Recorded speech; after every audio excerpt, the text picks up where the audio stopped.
आपके साथ मैं हूं क्रांति सिंह।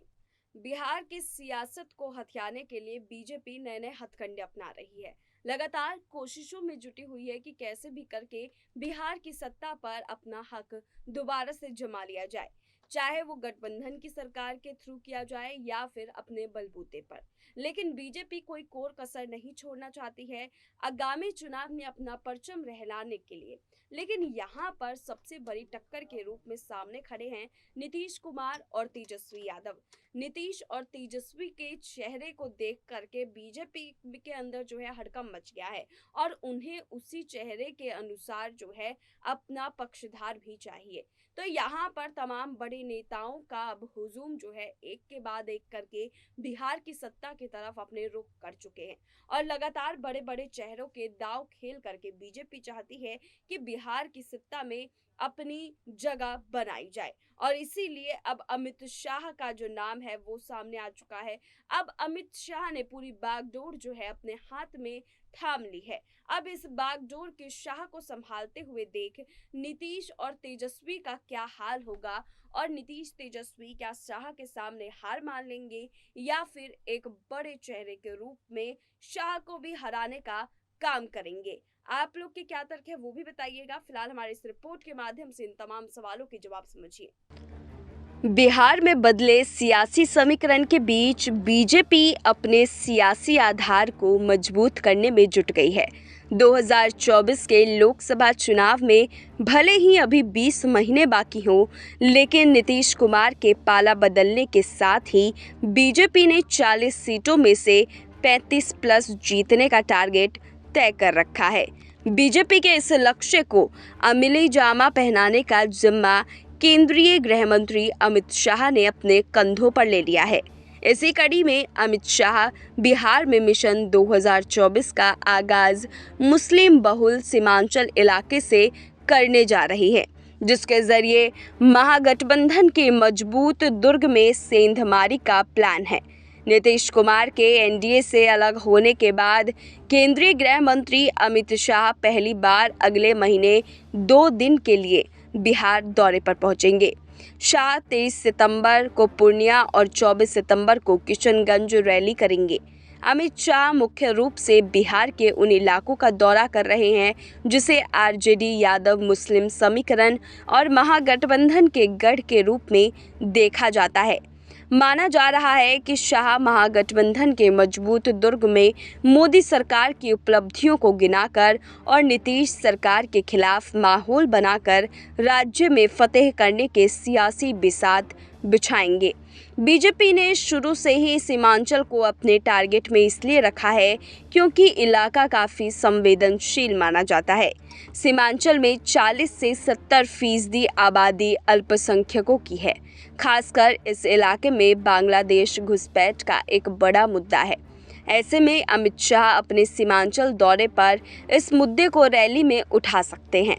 दरअसल सीमांचल के जिलों में मुस्लिमों की बड़ी आबादी है, जिसके चलते बीजेपी जनसंख्या के असंतुलन और घुसपैठ को मुद्दा बनाती रही है। इतना ही नहीं, महागठबंधन के दलों पर इस इलाके में तुष्टीकरण के आधार पर वोटों खींचने का आरोप लगाती रही है। जेडीयू के साथ होने के चलते बीजेपी खुलकर हिंदुत्व कार्ड नहीं खेलती थी, लेकिन बदले में हुए माहौल में अपने एजेंडे पर सियासी समीकरण सेट करने का मौका दिख रहा है। अमित शाह सीमांचल दौरे पर घुसपैठ की समस्या उठा सकते हैं, तो साथ ही अल्पसंख्यक समुदाय को अपनी तरफ खींचने के लिए केंद्र सरकार की योजनाओं को उनके सामने रखेंगे। बीजेपी की तरफ से इस कार्यक्रम की रूपरेखा तैयार की जा रही है। मुख्य रूप से इन दोनों कार्यक्रमों के संयोजक बिहार बीजेपी के कोषाध्यक्ष दिलीप जायसवाल हैं, जो सीमांचल में काफ़ी सक्रिय हैं और विधान पार्षद का चुनाव जीतते रहे हैं। बीजेपी सांप्रदायिक माहौल बना रही जेडीयू, वहीं अमित शाह के सीमांचल दौरे को जेडीयू ने सांप्रदायिकता से जोड़ते हुए हमला किया है। जेडीयू नेता उपेंद्र कुशवाहा ने कहा कि बीजेपी बिहार में सांप्रदायिक तनाव बढ़ाने की कोशिशों में जुट गई है। ये बात अमित शाह की पहली यात्रा के जगह के चुनाव में नजर आ गई है, लेकिन इसका कोई फायदा नहीं होगा। बिहार में सांप्रदायिकता को भुनाने की बीजेपी की योजना उसी तरह विफल हो जाएगी जैसे उसने पिछले साल विधानसभा चुनाव से पहले पश्चिम बंगाल में की थी। सीमांचल में 4 लोकसभा सीट बीजेपी बिहार में 2024 के लोकसभा और 2025 के विधानसभा चुनाव के मद्देनजर अभी से अपनी तैयारी करने में जुट गई है। 2019 के चुनाव में बीजेपी ने इस क्षेत्र की 4 लोकसभा सीटों में से एक अररिया से जीत सकी तो एनडीए में रहते हुए जेडीयू को कटिहार और पूर्णिया सीट मिली थी। ये दोनों ही सीटें परंपरागत रूप से बीजेपी की मानी जाती रही है। इसके अलावा किशनगंज सीट से कांग्रेस को जीत मिली थी।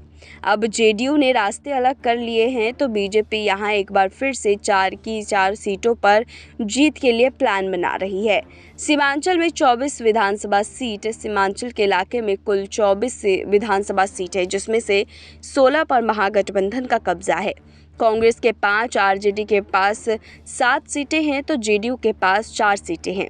भले ही ये इसका मुस्लिम बहुल है, लेकिन यह अति पिछड़ा और पिछड़ा वोटर की भी अच्छी खासी आबादी है। आरजेडी यहाँ पर मुस्लिम यादव समीकरण के जरिए मजबूत मानी जाती है तो जेडीयू मुस्लिम और अति पिछड़े के दम पर जीतती रही है। मुस्लिम वोटों के सहारे असदुद्दीन ओवैसी की पार्टी भी सीमांचल में 5 सीटें जीतकर बिहार में दमदारी के साथ एंट्री की थी, लेकिन उसके 4 विधायक आरजेडी के साथ चले गए। ओवैसी की पार्टी दोबारा से सीमांचल में सक्रिय है तो बीजेपी की नज़र भी इसी इलाके पर है। सीमांचल के किशनगंज में एक समय बीजेपी के नेता भी जो हैं वो भी खेल चुके हैं अपनी बाजी, लेकिन इसके पीछे सीमांचल के सियासी समीकरण को आधार माना जा रहा है। बीजेपी कैसे वापसी करेगी वो किसी को नहीं पता। सीमांचल में बीजेपी का आज भी कोई अस्तित्व नहीं है, चाहे कितना भी जोर लगा ले। इसके पीछे सीमांचल के सियासी समीकरण को आधार माना जा रहा है। ऐसे में बीजेपी क्या यूपी की तरह बिहार में सारे राजनीतिक समीकरण को तोड़कर कमल खिलाने में कामयाब रहेगी या नहीं रहेगी? तो देखा आपने किस तरीके से बिहार की सत्ता में एक बड़ा उलटफेर होने की अब एक और आकांक्षाएं जो है वो जाग उठी है, लेकिन इस बड़े उलटफेर का क्या कुछ अंजाम होगा वो किसी को नहीं पता। एक तरफ बीजेपी का बड़ा चेहरा है तो दूसरी तरफ क्षेत्रीय पार्टियों के बड़े दबदबे का बड़ा चेहरा। अब देखना ये है कि नंबर 1 की पार्टी के साथ आखिरकार नंबर 2 यानी कि बीजेपी पार्टी किस तरीके से मुकाबला करती है, और इन सब के बीच में एक 3rd नंबर की पार्टी यानी कि नीतीश कुमार जो अभी भी सीएम पद पर बरकरार है, आखिरकार उनके होशियारी को कैसे यहाँ पर बीजेपी समझेगी और इस होशियारी को लेकर के क्या कुछ नए तजुर्बे जो है वो अपनाए जाएंगे। आप हमें कमेंट सेशन में अपने तर्क जो है बताना बिल्कुल भी ना भूलें, और ऐसी ही तमाम अपडेट्स के लिए देखते रहिए SK9 न्यूज़।